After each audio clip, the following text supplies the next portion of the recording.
Courage the Cowardly Dog finally gets a live action movie, everyone. But of course, I can only be talking about Ben Leonberg's Good Boy. And if you want to talk about it, sit down, let's have a drink.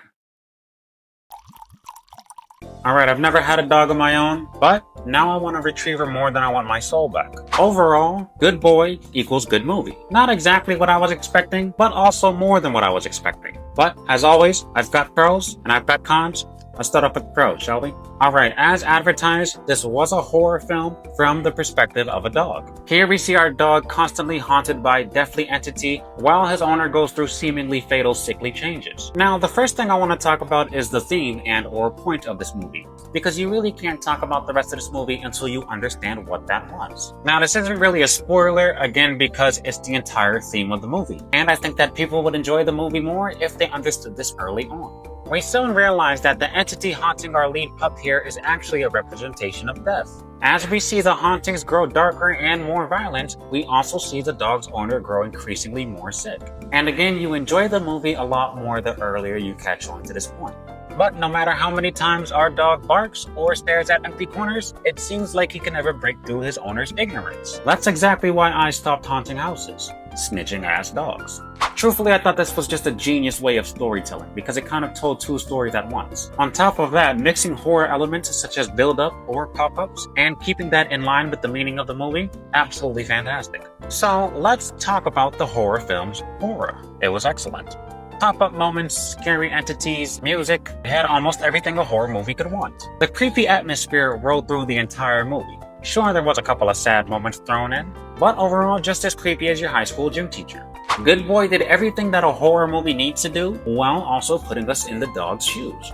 Or paws, for that matter. Now, admittedly, I was very worried about this at first. I thought it was going to be like a hardcore Henry-style POV. Truly from the dog's eyes. And I'm actually glad that they didn't do that, because I realized about 20 minutes in I probably would have been nauseated. Okay, can we just actually discuss the dog for a second? It's cute-ass things like this that make it really hard to be a demon. For an indie movie that seemed like it had a relatively low budget, they did an absolutely amazing job with this dog. You do spend almost every minute feeling absolutely sorry for this pup. I do wish that they put no animals were hurt during the making of this message, at the end of the movie. But they didn't. They didn't put that. But with crypto making a shine last month, it's looking like a dog year. Keep it up, Hollywood. But alright people, that's it for the pros.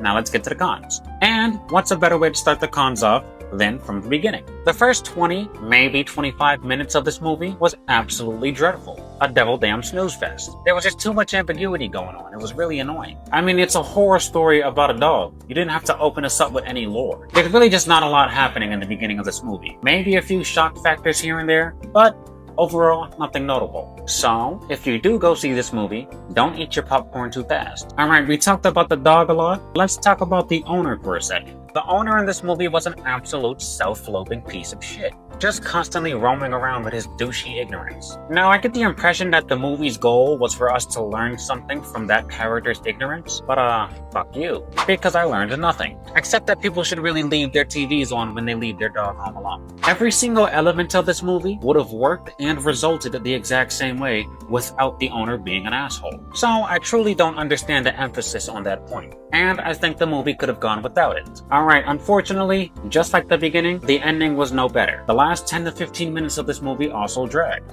Not too hard, just a little bit. It felt like the ending didn't end on time. Somehow, they made the last two scenes feel like 3 different endings. I mean, we got the director's cut, the owner's cut, and the dog's cut. It was just too much going on at once. I would have rather a 1, 2, 3, this happens, that happens, the end. Alright, I won't gripe too much though, because overall, I did like this movie.